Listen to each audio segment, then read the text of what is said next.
y'all, it has been a long day. I have not been productive in doing any of my deliveries. I have other matters, other pressing matters. You know what? I'll say this.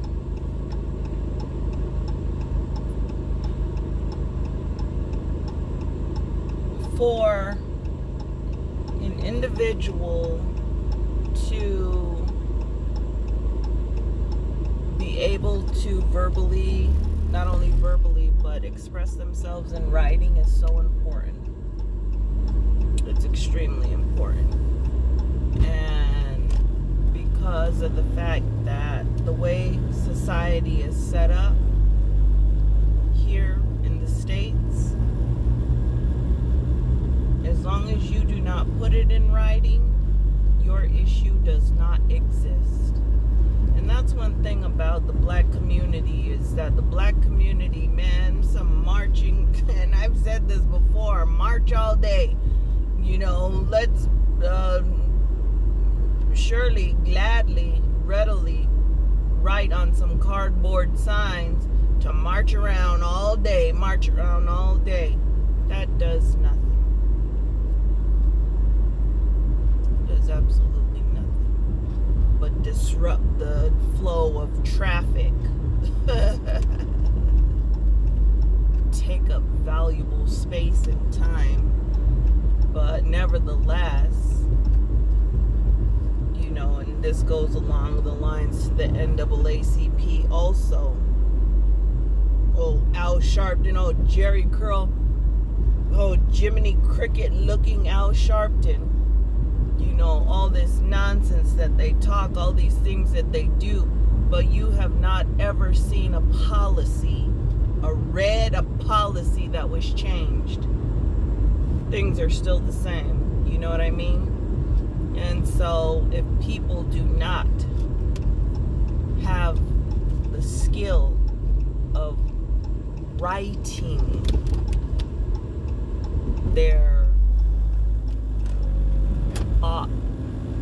of whatever the situation is, you just gonna be a complainer. That's it. You know? So this is why I consistently have this motto: read.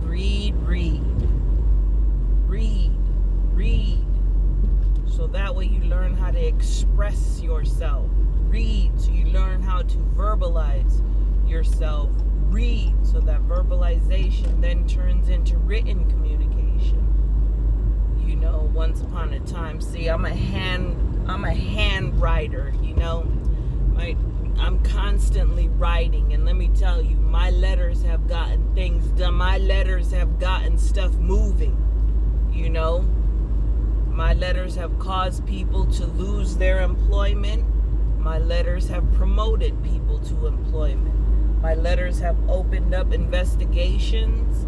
My letters have set depredations.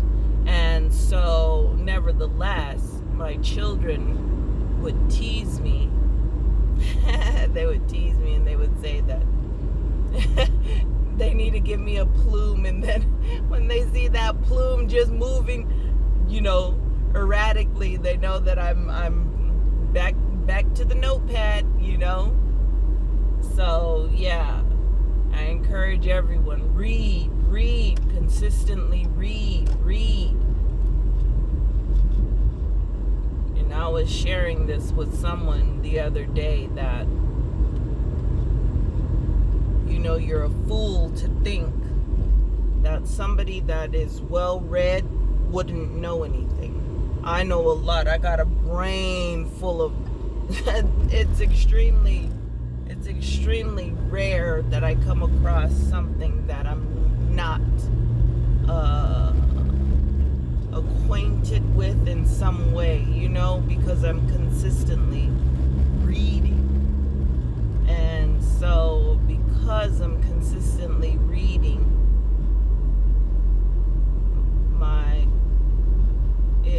it assists in me being able to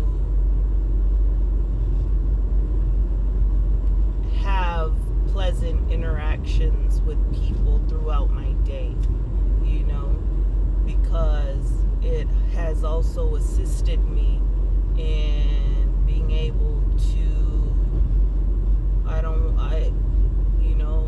if I have to use the term, I'll say profile a person. And like I had said, on some occasions in my shorts and in my longs, you don't have to say much to a person that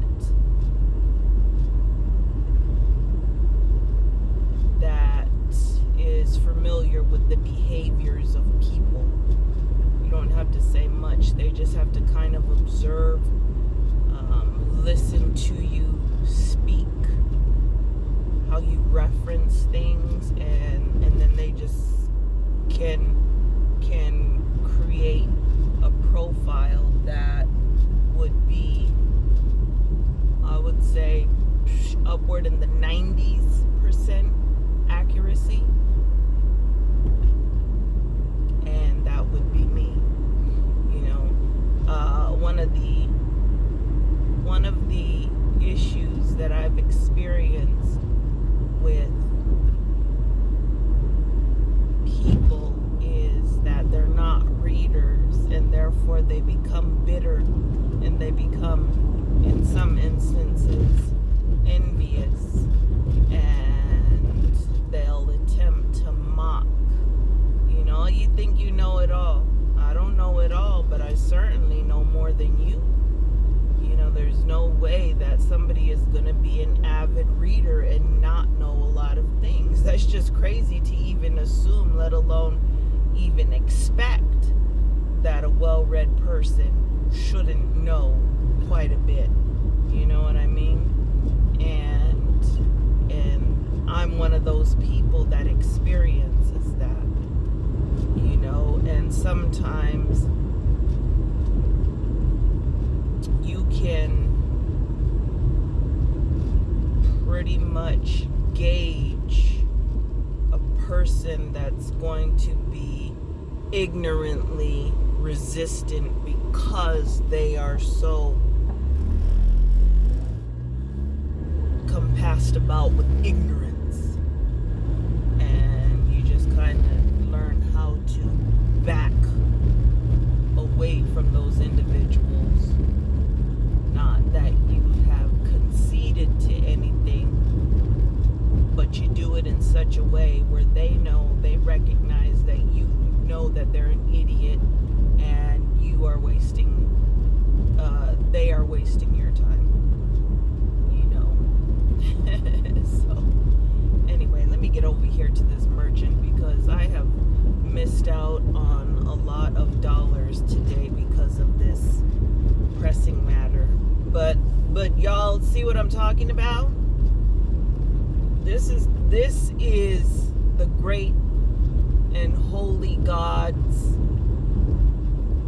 words of truth when he said we are not getting in without suffering. And from the time that I started my channel up until now, it has just been consistently back to back to back to back suffering. You know what I'm saying? Suffering and persecutions, and on my end, and they just only intensify. But God has delivered me from them all. I can say that. And it doesn't feel good.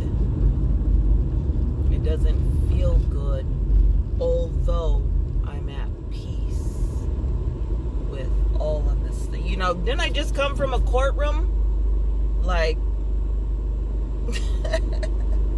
And the great God delivered me out of that as well.